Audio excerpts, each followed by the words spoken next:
நாட்டின் பல பாகங்களிலும் இடியுடன் கூடிய மழை பெய்யக்கூடிய சாத்தியம் காணப்படுவதாக வளிமண்டலவியல் திணைக்களம் விடுத்துள்ள அறிக்கையில் சொல்லப்பட்டிருக்கிறது. அதுவும் அடுத்த 36 மணித்தியாலங்களுக்கு நாட்டின் சில பகுதிகளில் இடியுடன் கூடிய கனமழை பெய்யக்கூடும் என்று சொல்லி எதிர்வு கூறப்பட்டிருக்கிறது. அதன்படி பார்த்தீங்கன்னு சொல்லி சொன்னால் காலி, மாத்தறை, களுத்துறை மற்றும் ரத்தினபுரி மாவட்டங்களில் தான் இந்த மழை அல்லது இடியுடன் கூடிய மழை பெய்யக்கூடும் என்று சொல்லப்பட்டிருக்கிறது.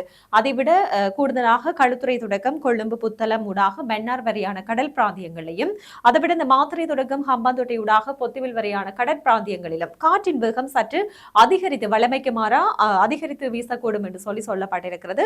அதுவும் மணித்தியாலத்துக்கு பார்த்தீங்கன்னு சொல்லி சொன்னால் 45 தொடக்கம் 50 கிலோமீட்டர் வேகத்தில் வீசக்கூடும் என்று சொல்லி எதிர்பார்க்கப்படுகிறது. இதனால் குறித்த கடல் பிராந்தியங்கள் அவ்வப்போது ஓரளவு கொந்தளிப்பான நிலையிலே காணப்படும். எனவே கடற்றொழிலாளர்கள் மற்றும் கடற்படை சமூகத்தினர் இந்த குறித்த விடயம் தொடர்பில் மிகுந்த அவதானத்துடன் செயற்படுமாறு அறிவுறுத்தப்பட்டிருக்கின்றனர்.